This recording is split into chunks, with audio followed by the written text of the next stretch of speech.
대표가 12시간 넘게 검찰 조사를 받은 뒤 검찰이 기소를 목표로 조작하고 있다고 비판했습니다. 야당도 정적 제거용 조작 수사라고 날을 세웠고 여당은 검찰 수사를 내부 결속용으로 활용하고 있다고 맞받았습니다. 지난해 적발된 마약 사범이 역대 최다를 기록했습니다. 비대면 거래와 10대 마약 사범이 크게 늘었고 파티룸에서 재배 투약한의 신종 범행들도 드러났습니다.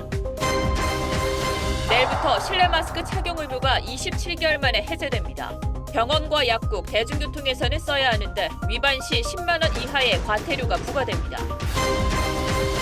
이관섭 대통령실 국정기획수석이 난방비 폭탄에 대해 가격을 제때 반영시키지 못한 탓이라며 전 정부를 겨냥했습니다. 정부는 취약계층 추가 지원을 약속했습니다.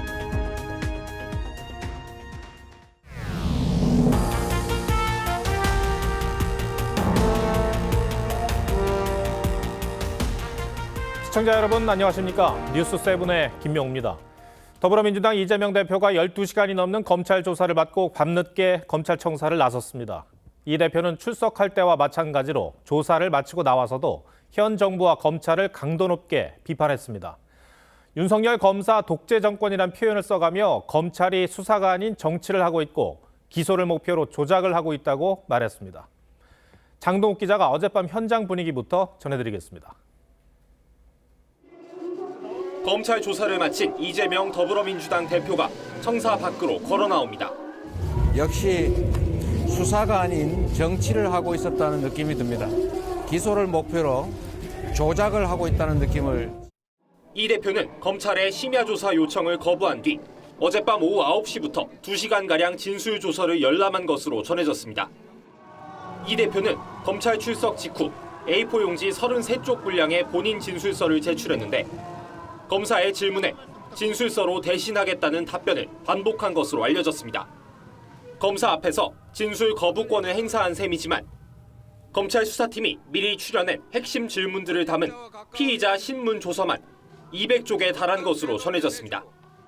서울중앙지검 반부패 수사 1부와 3부는 오전과 오후로 나눠 위례신도시와 대장동 개발 특혜 의혹을 차례로 조사했지만 추가 조사 필요성이 있어 이 대표 측에 2차 출석 조사를 요구한 상태입니다. 조사를 마친 이 대표는 취재진 질문엔 말을 아꼈지만 중앙지검 정문 앞에 모인 지지자를 위해 차를 멈추고 인사하기도 했습니다. TV조선 장동우입니다. 검찰은 이재명 대표에게 다음 달 초에 다시 출석해 줄 것을 요구한 것으로 파악됐습니다. 하지만 법조계는 물론 정치권에서도 이 대표가 2차 조사에 응할 가능성은 낮다는 관측입니다.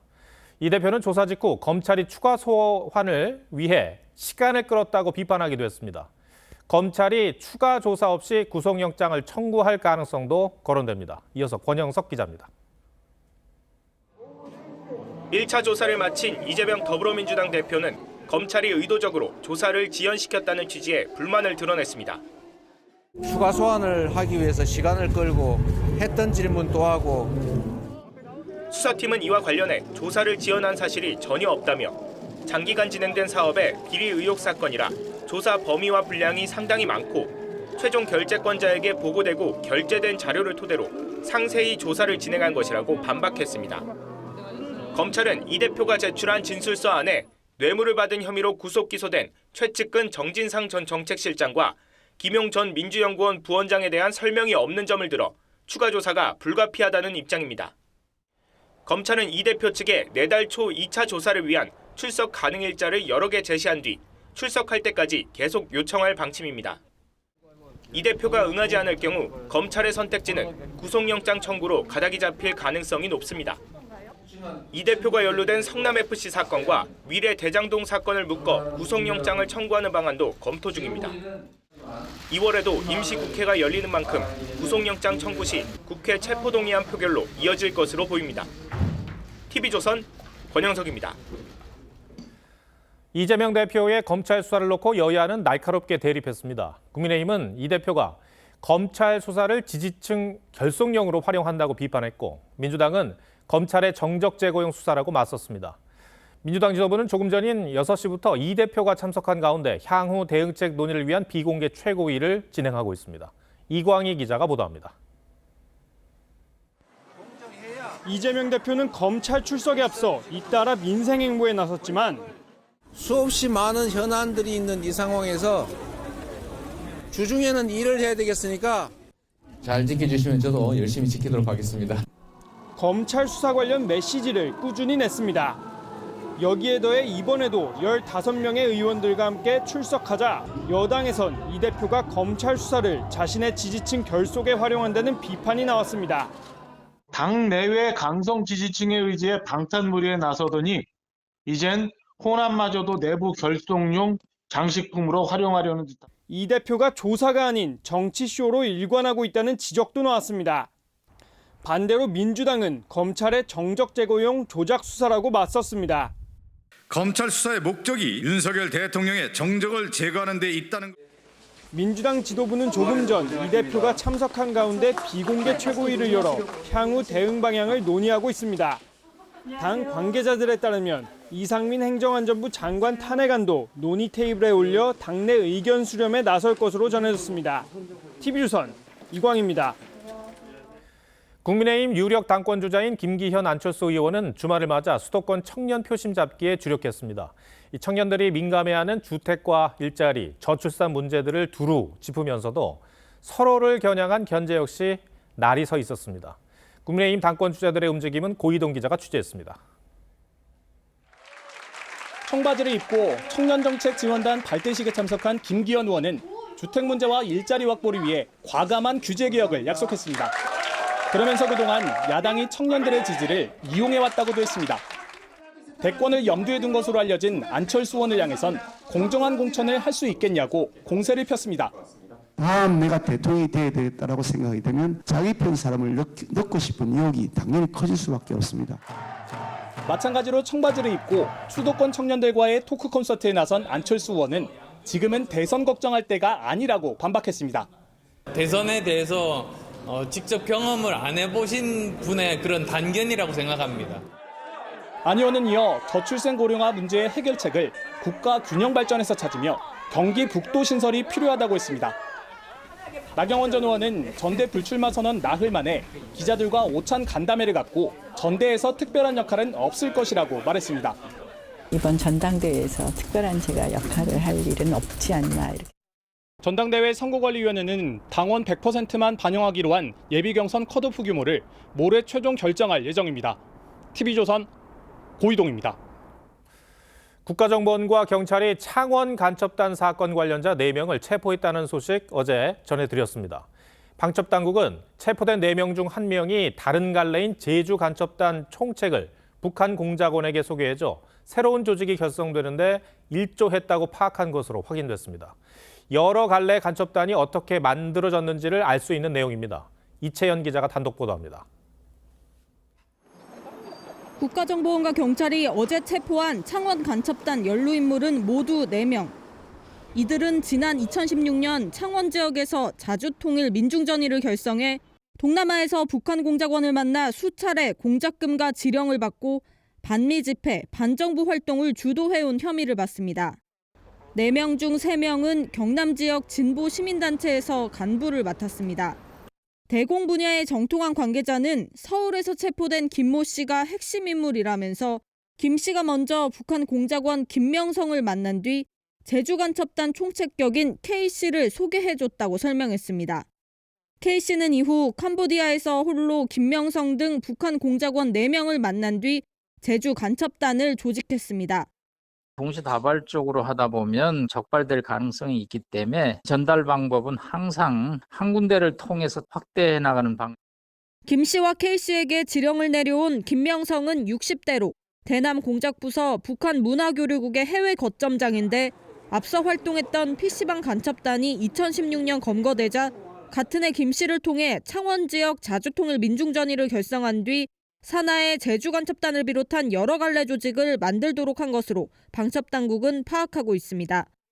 TV조선 이채연입니다. 네, 연일 계속된 한파 때문인지 이런 동파 사고도 있었습니다. 대형 가구 매장인 이케아에서 배수관이 터진 건데요. 누수로 인해서 승강기가 멈추면서 13명이 갇히고 이용객들은 대피하기도 했습니다. 정은아 기자입니다.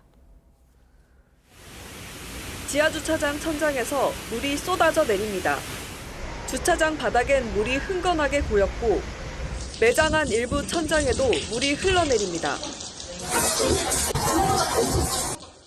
어제 오후 6시쯤 이곳 이케아 광명점에서 배수관 동파로 건물 천장에서 물이 쏟아진 겁니다. 갑작스런 누수로 승강기 2대도 멈춰서 승객 13명이 갇히기도 했습니다. 최초 신고 포함해서 한 6건 정도 신고가 들어왔고요. 오래돼가지고 저희가 다 구조 완료를 했고요.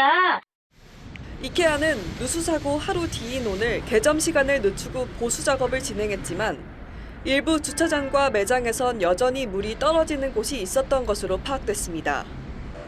사고가 났던 승강기도 운행을 멈췄습니다. 시민들은 당혹감을 감추지 못했습니다. 가족끼리 갔는데 이제 아들이 물이 너무 고여 있어서 막 발이 젖고 그랬거든요. 그 주차 바닥이 살얼음으로 이렇게 얼고 있었더라고요. 갑자기 옆에서 완전 이상한 천둥 같은 소리가 들렸어요. 막 물이 완전 폭포처럼 막 쏟아져서 진짜로 깜짝 놀랐어요. 이케아 측은 피해 고객 보상과 재발 방지 조치를 약속했습니다. TV조선 정은아입니다. 지난해 검거된 마약 사범이 10,000명을 넘어 역대 최다를 기록했습니다. 수법도 특징도 변하고 있습니다. 마약 재배부터 판매, 투약까지 한자리에서 이루어지는 파티룸도 생겨났는데 여기에서만 18만 명분의 대마초가 발견됐습니다. 고등학생 마약 판매상도 적지 않았습니다. 전정원 기자입니다. 놀이도구가 즐비한 파티룸 옆 건물을 경찰이 급습했더니 대마가 포대째에 쌓여 있습니다. 대마 관리법 위반 혐의로 지금 긴급 체포합니다. 재작년부터 수도권 소재 창고를 파티룸으로 개조한 뒤 대마를 재배해 유통해온 혐의로 40대 남성이 경찰에 검거된 겁니다. 피의자가 가족과 함께 재배해온 대마만 5.3kg, 생대마까지 합쳐 무려 18만 명이 동시에 투약할 수 있는 물량이었습니다. 이게 재배 공간이 바로 옆이거든요. 그리고 그 오락시설이 바로 오른쪽에 있고 경남의 한 외국인 전용 클럽에선 업주 등 70여 명이 마약 유통 혐의로 입건됐습니다. 나와! 이들을 포함해 지난해 검거된 마약 사범만 모두 12,387명. 전체 마약 사범 중 절반 이상이 20, 30대로 청소년 마약 사범도 5년 전에 비해 3배 가까이 늘었습니다. 지난해 인천에선 텔레그램으로 필로폰 등 마약 5억 원어치를 유통한 고교생 총책 3명이 경찰에 붙잡히기도 했습니다. 경찰은 다크웹 등 온라인 마약 유통에 대응하기 위한 전문 수사팀을 늘릴 계획입니다. TV조선 전정원입니다. 네, 법무부가 고위험 성범죄자들의 주거지를 제한하는 이른바 한국형 제시카법을 추진하겠다고 밝혔습니다. 다른 범죄에 비해 재범 위험성이 높은 만큼 도입 취지에는 대부분 공감하는 분위기지만 실제 적용을 두고는 전문가 의견이 분분하다고 합니다. 사회부 송민선 기자와 그 문제점을 따져보겠습니다. 송 기자, 제시카법이 뭔지부터 설명해 주시죠. 네, 일단 제시카법은요, 2005년 미국 플로리다주에서 아동 성폭행 피해자 이름을 따서 제정된 법입니다. 그 성범죄 전과자가 학교와 공원의 2,000피트, 그러니까 약 610m 이내에서 살지 못하도록 하는 내용이 담겨 있습니다. 네. 서울의 경우에는요, 신상 공개 명령이 내려진 성범죄 전과자 10명 중에 8명이 이 초등학교 반경 500m 이내에 거주하고 있다는 조사 결과도 나와 있는데 이 거주 지역 권을 강화해야 한다는 목소리가 커지고 있는 상황입니다. 한국형 제시카법도 교육과 이 보육시설 500m, 최대 500m 이내에 고위험 성범죄자들이 살지 못하도록 하는 내용이던데 꽤나 비슷하군요. 그런데 이미 시행하고 있는 미국 사례를 참고하면 될 텐데 뭐가 문제인 겁니까? 네, 우선 이 법이요, 만들어지더라도 실제 적용이 만만치 않을 것이란 분석이 나오고 있습니다. 이 도심 인구 밀집도가 미국에 비해서 현저히 높은 우리나라 특성상 수도권의 경우에 제시카법 적용이 사실상 불가능하다는 전망이 나오고 있는 건데요. 예를 들어서 서울 시내 유치원과 어린이집 그리고 초중 고등학교를 합치면 8천여 곳에 달하고 있습니다. 자치구 한 곳만 놓고 봐도 교육과 보육시설을 중심으로 반경 500m 원을 그려보면요. 이렇게 성범죄자가 거주할 만한 공간은 사실상 사라집니다. 그렇군요. 이 때문에 한국형 제시카법을 놓고 서울보호법이라는 비판도 제기되고 있는 실정입니다. 그러니까 서울이나 수도권 이외 지역에서는 비판의 목소리가 나올 수 있는 그런 상황이군요. 그런데 거주를 제한한다고 재범 위험성이 줄어들까요? 네, 바로 그 점도 제도의 한계로 지적되고 있는 부분입니다. 전문가들은요, 주거지 제한만으로는 재범의 위험성을 낮추는데 부족하다면서 기존 전자발찌 등 사후 관리를 함께 강화해 나가야 한다고 지적했습니다. 이중처벌 금지 원칙에 반한다는 지적도 나오고 있는데 한동훈 법무부 장관은 고위험 성범죄자로 대상을 한정해서 문제될 게 없다는 입장입니다. 5인 이상의 피해자가 있는 성범죄자가 생각보다 많이 수감되어 있고 많이 출소할 겁니다. 소위 말하는 괴물들 있지 않습니까? 그런 괴물들에 대한 적용을 하겠다는 거죠. 그러니까 누구에게 그리고 어느 지역까지 이 법을 적용하느냐 그 범위를 정하는 작업이 만만치가 않을 것 같습니다. 네, 그렇습니다. 이 법무부 측은 이미 예상했던 문제라는 입장입니다. 일단 학교나 보육시설 반경 500m 이내의 거주 금지를 원칙으로 하되 구체적인 적용 범위는 법원의 결정으로 정하도록 열어두는 방안도 검토 중입니다. 그러니까 재범 위험도가 낮을 경우에는 100m로, 높은 경우에는 200m로 이런 식으로 거리 조절을 해서 부작용을 줄이겠다는 겁니다. 지적되고 있는 실효성 문제도 논의를 통해 보완하겠다는 입장입니다. 네, 어찌됐든 피해자와 아동 그리고 여성들의 안전이 보장되는 울타리가 잘 만들어졌으면 좋겠습니다. 송 기자 잘 들었습니다.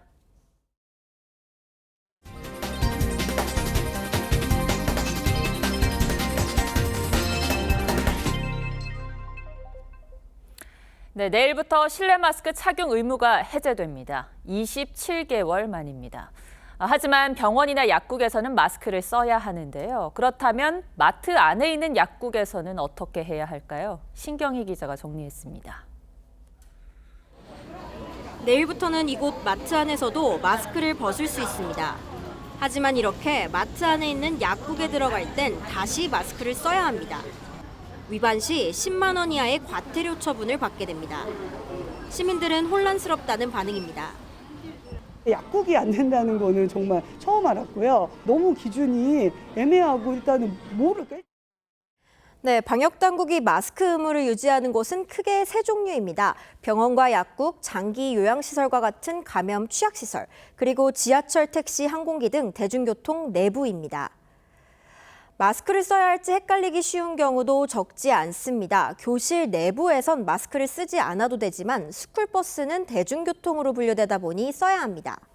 지하철의 경우에도 승강장에선 벗어도 되지만 열차 안에선 써야 합니다. 방역당국은 백신 접종률이 낮다 보니 일부는 풀 수 없었다는 입장이지만 다른 쪽에선 다른 OECD 국가보다 규제 완화가 늦은 만큼 최소화해야 한다는 지적도 나옵니다. TV조선 신경입니다.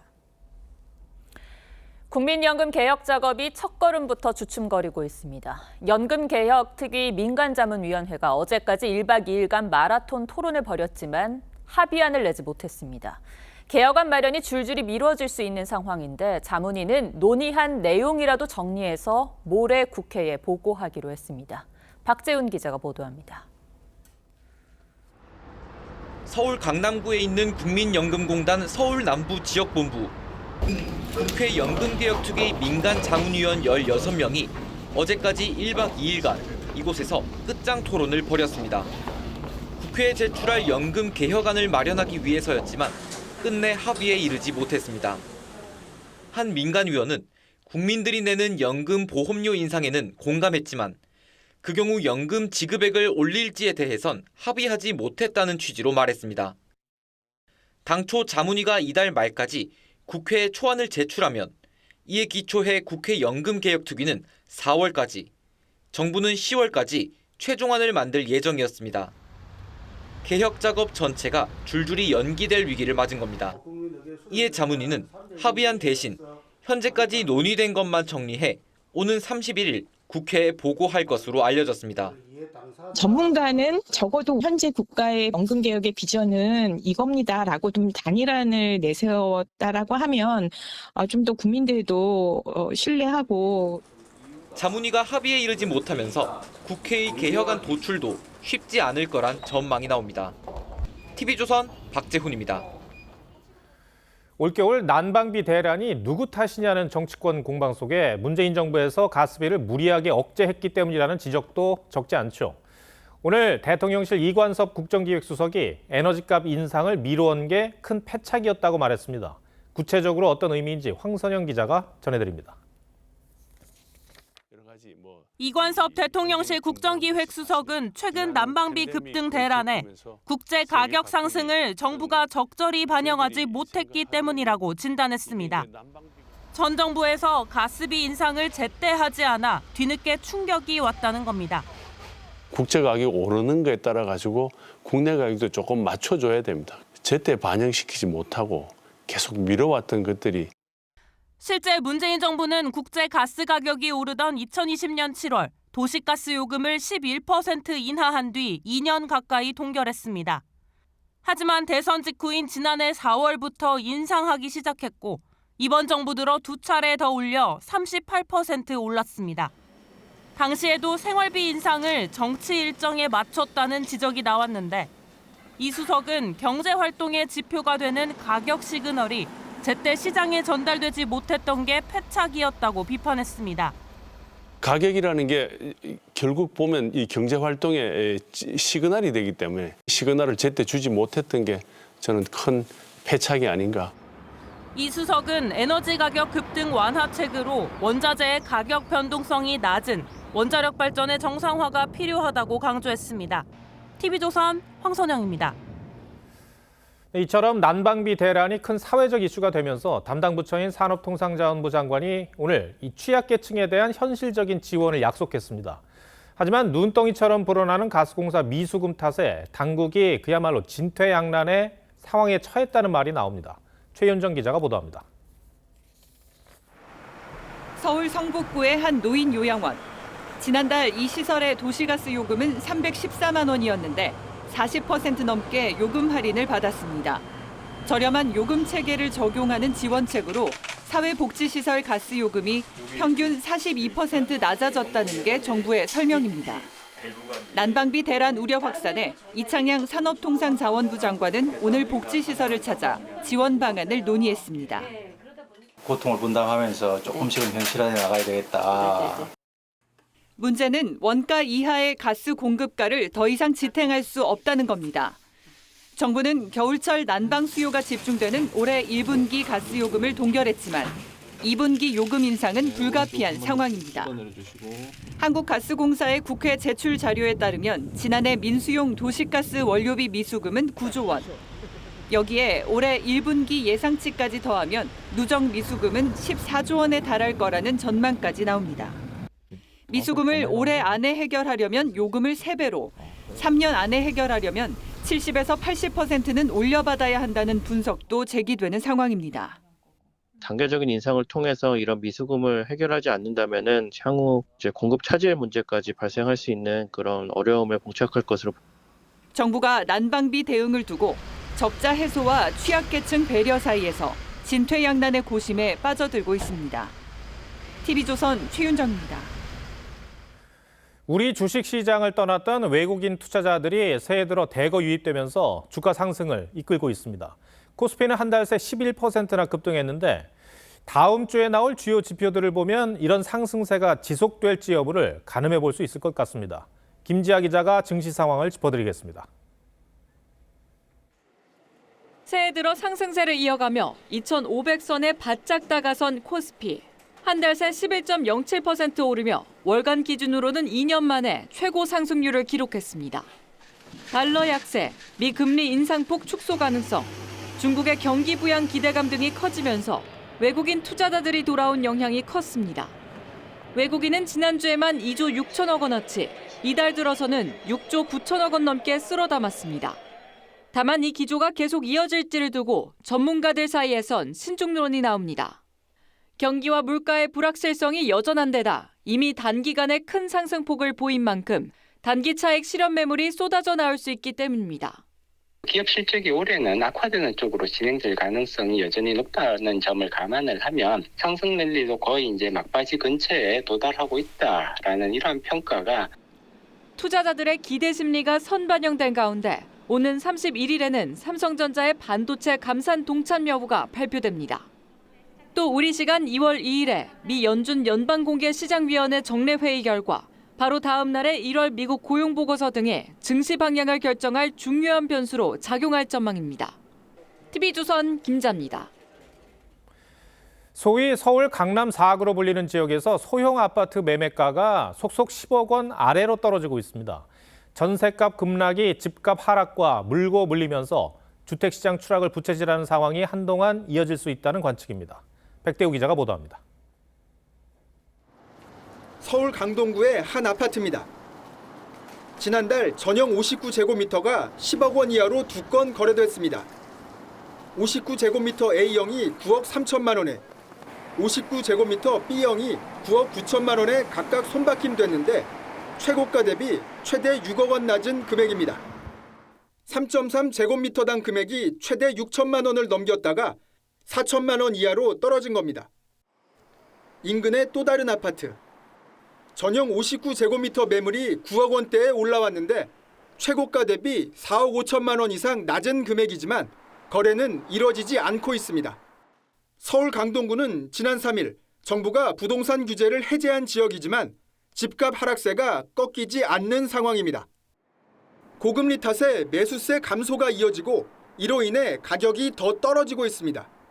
전문가들은 현재 매매가와 전세가가 동반 하락하는 상황이라 한동안 분위기 반전은 어렵다고 전망합니다. 최근 강남권 급매물이 소진되고 있지만 집값 하락 기조는 이어지고 있고 특히 떨어진 전세값이 매매 가격 하락을 부추기고 있는 형국입니다. 강남 4구의 전용 59제곱미터가 이른바 10억 원 클럽에서 이탈한 데 이어 집값 하락 국면이 장기화할 경우 전용 84제곱미터도 10억 원 선 언저리에 내려앉을 거란 전망이 나옵니다. TV조선 백대우입니다. 계속되던 한파가 모처럼 만에 풀렸습니다. 동물원 등 관광 명소에는 휴일을 즐기려는 시민들로 붐볐습니다. 박건우 기자입니다. 대구 동물원에 가족 단위의 나들이객들이 삼삼오오 모여들었습니다.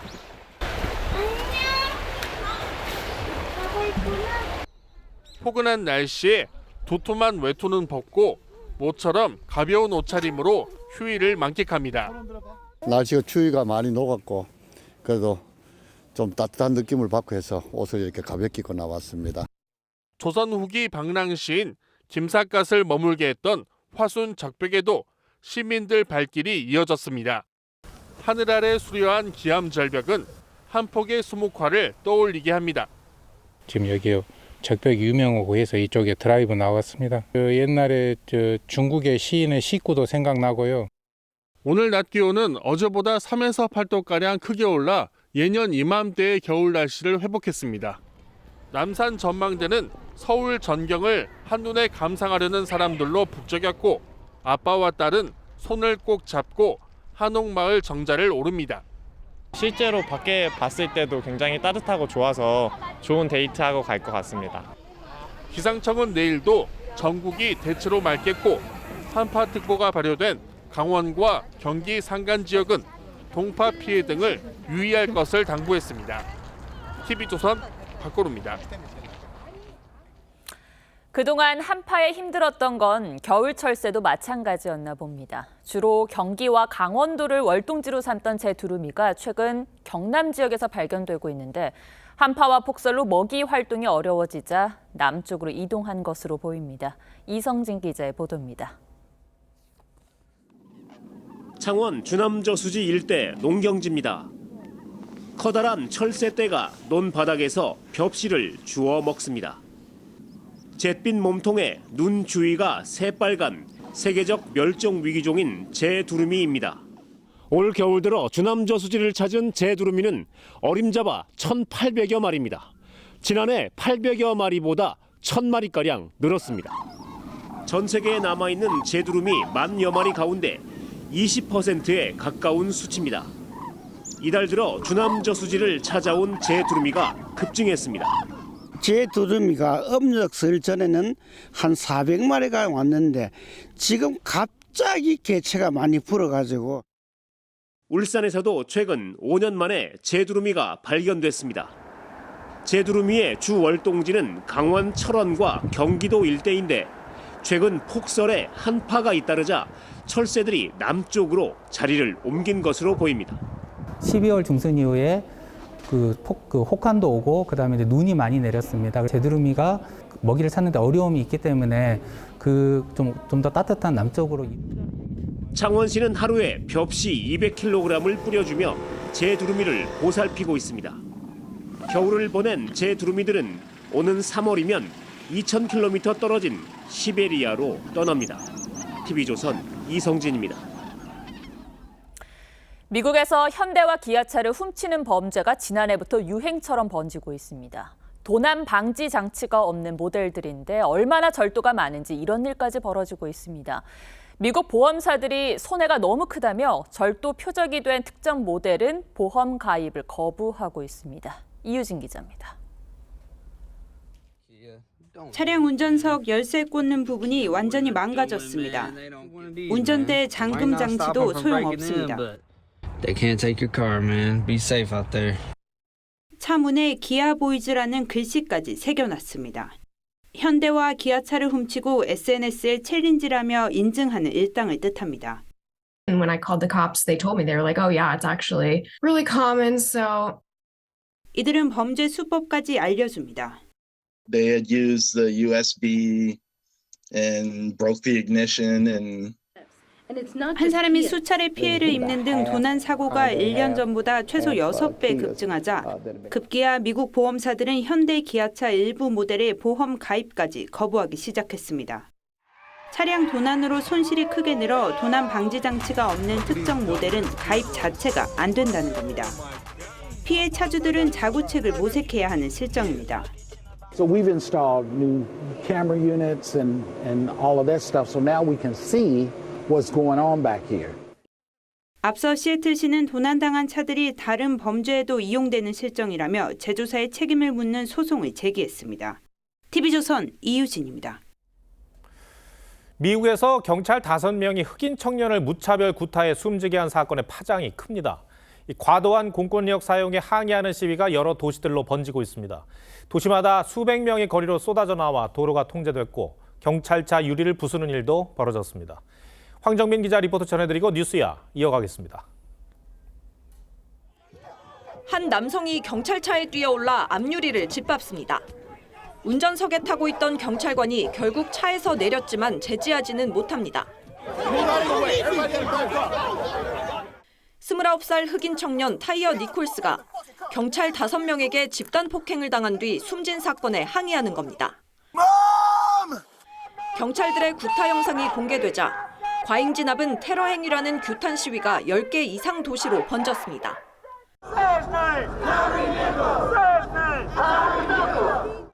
사건이 발생한 멤피스에서는 시위대가 고속도로를 점거했고 뉴욕에선 시위 중 폭력을 행사한 3명이 체포됐습니다.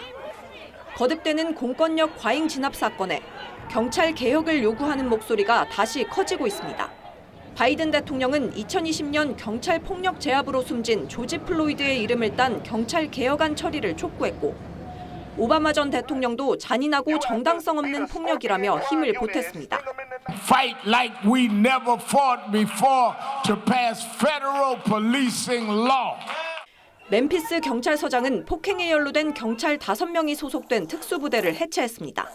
TV조선 황정민입니다.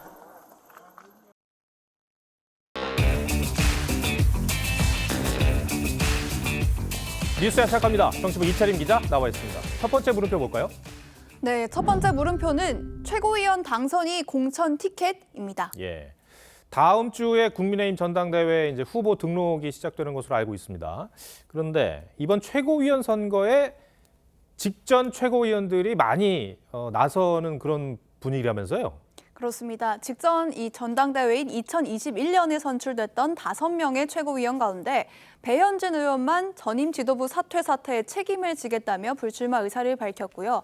김재원, 정미경 전 최고위원은 이미 출마 의사를 밝혔고 조수진 의원과 김용태 전 최고위원도 출마로 기운 것으로 알려져 있습니다. 국민의힘의 최종 병기를 자처하며 험한 일도 마다하지 않겠습니다. 당에서 방송에 나와서 가장 이쁘게 잘 싸우는 사람이 저는 저라고 생각하기 때문에. 방금 전임 지도부들이 했던 그 상황을 사태라고 표현을 했는데 지난해 여름이었죠. 참 논란이 컸어요. 그렇습니다. 이게 윤석열 정부 출범 직후였습니다. 이 당시에 이준석 전 대표가 품위유지 의무 위반으로 당원권 정지 6개월의 중징계를 받은 뒤에 이 배현진 의원은 비대위 전환을 요구하면서 최고위원직에서 사퇴했습니다. 하지만 수석 최고위원이었던 조수진 의원은 비대위 전환에는 전원의 사퇴가 필요하다면서 자기 거취의 결정을 다른 지도부와 연계시키는 모습을 보였습니다. 또 지역 사무실 직원을 해고했다가 노동위원회로부터 부당해고 통보를 받았고 자신의 재산 축소 신고 혐의 관련 재판 뒤에 취재 중이던 기자의 휴대전화를 빼앗았다가 사과를 하기도 했습니다. 네. 다른 전 최고위원들은 어떻습니까? 네, 일단 정미경 전 최고위원은 경기 수원에 이어서 서초 갑과 경기 분당 을까지 비교적 보수세가 강한 지역구로 여러 차례 옮겨서 당협 쇼핑하냐 이런 지적을 받았었고요. 이번 전당대회가 벌써 3번째 출마입니다. 김재원 전 최고위원의 경우에는 대구 중남구와 수성을 보궐선거 그리고 대구시장 경선 등에까지 연이어 출마 의사를 밝혔다가 비판 여론이 제기되자 최고위원직에서 사퇴한 바도 있습니다. 이 최고위원 재도전에 대한 당내 분위기는 어떤가요? 실제 한 의원은 이준석 지도부 실패에 책임이 있는 최고위원들이 어떤 성과를 보여줬냐면서 후한무치, 그러니까 염치가 없다는 반응을 보였습니다. 또 전 지도부 실패에 대한 책임을 지는 게 이번 전당대회 출마냐 이런 겁니다. 그런데 왜 다시 전당대회에 나서려는 거죠? 그러니까 이게 본인들의 내년 총선 공천을 위한 이른바 안전장치로 보는 시각이 많습니다. 또 다른 의원은 내년 총선을 위한 욕심이라고 표현을 했는데 홍준표 대구시장의 경우에는 당내 최고위원 선거에서 한물간 정치 낭인들만 설치는 형국이 됐다 이렇게 비판하기도 했습니다. 그런데 지도부에 입성하는 거하고 공천을 받는 거하고는 무슨 관계가 있죠? 네, 당 공천관리위원회가 만든 공천안이 확정이 되려면 당 지도부의 추인이 필요합니다. 결국 공천안을 통과시키려면 각 지도부, 그러니까 최고위원들을 설득해야 되고요. 이 과정을 통해서 자신의 공천 문제도 연계시킬 수 있다는 구상인 겁니다. 네, 첫 번째 물음표 정해볼까요? 네, 첫 번째 물음표 최고위원 당선이 공천 티켓의 느낌표는 과욕과 명분 사이로 정리해봤습니다. 예. 물론 전당대회에 나서는 본인들 스스로는 자신만이 새 지도부 적임자라는 명분을 내세우고 있지만 연이은 도전이 과욕이라 느끼는 당원들 적지 않을 겁니다. 네, 두 번째 물음표는 뭡니까? 네, 두 번째 물음표는 비이재명계의 마지막 찬스입니다. 자, 민주당 얘기인데 지금 이제 이재명 대표 사법 리스크에 대한 그 위기감이 더 커지다 보니까 당내 갈등도 더 뚜렷해지는 그런 모습이에요. 그렇습니다. 아시다시피 어제 이재명 대표가 검찰 조사를 받았는데요. 마치고 귀가를 하면서 검찰이 기소를 목표로 조작한다는 느낌을 지울 수 없다라고 했는데 본인도 기소 자체는 직감하고 있는 듯하죠.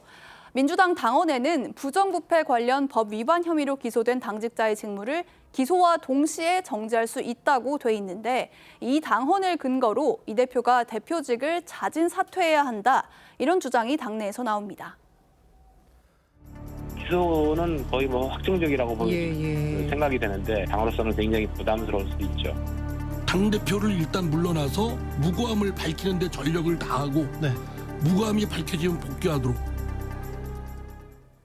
그럼 이 대표가 기소되면 당 대표직을 내려놔야 하는 겁니까? 그런데 꼭 그렇지도 않습니다. 이 당원에 보면요, 이 정치 탄압 등의 이 부당한 이유가 있다고 인정되는 경우 당무위를 거쳐서 결정한다 이런 예외 조항이 있는데 당무위의 의장이 이 대표 본인입니다. 이 대표가 자진 사퇴하지 않으면 대표직은 유지하는 거네요. 그러니까. 네. 그럼 비명계의 마지막 찬스라는 거는 무슨 말입니까? 네, 가정적인 상황이긴 합니다만 검찰이 이 대표에 대한 이 구속영장을 청구하고 이 국회로 체포동의안이 넘어오는 경우를 말하는 겁니다. 이 전원 참석을 가정했을 때요. 국민의힘 의원 115명이 전원이 찬성하더라도 민주당에서 35표 이상의 이탈표가 나와야 한다는 계산이 나옵니다.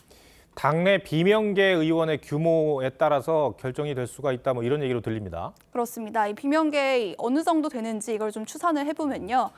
비명계가 주축인 반성과 혁신 이 공동토론회의 주최 의원 수가 27명입니다. 그리고 내주에 출범하는 비명계 의원 모임인 민주당의 길에는 의원 30여 명 정도가 모인다고 합니다. 다만 이 체포동의안 표결은 무기명이기 때문에 비명계여도 체포에까지는 동의하지 않거나 아니면 친명계여도 총선 리스크를 줄이기 위해 동의할 가능성도 있긴 합니다. 네, 알겠습니다. 두 번째 물음표도 정리해 볼까요? 네, 두 번째 물음표 비이재명계의 마지막 찬스의 느낌표는 야당의 마지막 찬스로 하겠습니다. 네. 민주당 내에서는요, 이재명 대표의 사법 리스크가 내년 총선에 최대 걸림돌이 되는 거 아니냐 우려가 적지 않은데요. 소위 비명 의원들이 늘고 있는 것도 이런 흐름에서 봐야 할 겁니다. 혹시나 국회로 체포 동의안이 넘어온다면 역설적으로 민주당으로선 예측 가능한 총선 준비를 위한 마지막 찬스가 될지도 모를 일입니다. 네, 이채림 기자 설명 잘 들었습니다.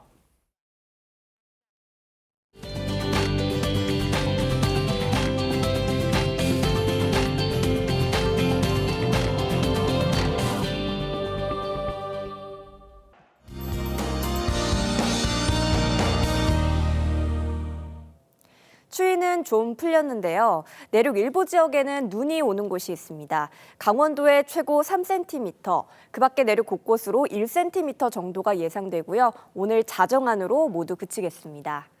기온은 딱 이맘때 수준이겠는데요. 내일 아침 기온은 서울이 영하 6도, 청주와 대전이 영하 5도에서 시작하겠고요. 낮 최고 기온은 대부분 영상권으로 오르겠습니다. 서울이 3도, 대전과 대구는 5도를 보이겠습니다. 동쪽 지역은 건조한 날씨가 이어지고 있는데요. 여기에 강풍특보도 추가된 만큼 불조심에 각별히 신경 쓰셔야겠습니다. 다가오는 한 주 동안에는 모처럼 무난한 날씨가 예상되는데요. 기온은 조금 들쑥날쑥하겠지만 큰 한파나 눈 소식은 없겠습니다.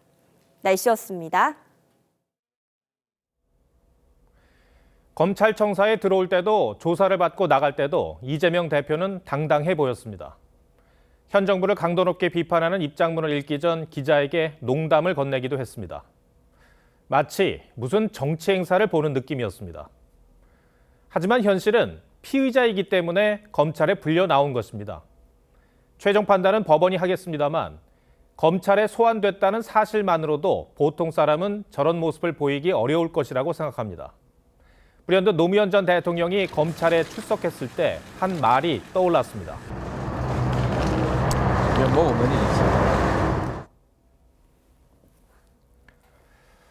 검찰은 이재명 대표에 대해 구속영장을 청구할 수도 있고 결국엔 기소를 할 텐데 그럴수록 저런 태도를 보일 것 같습니다. 분명한 건 이 대표가 뭘 잘해서 검찰에 불려가는 게 아닌데 이제는 뭐가 맞는 건지 헷갈릴 정도입니다. 시청해주셔서 고맙습니다.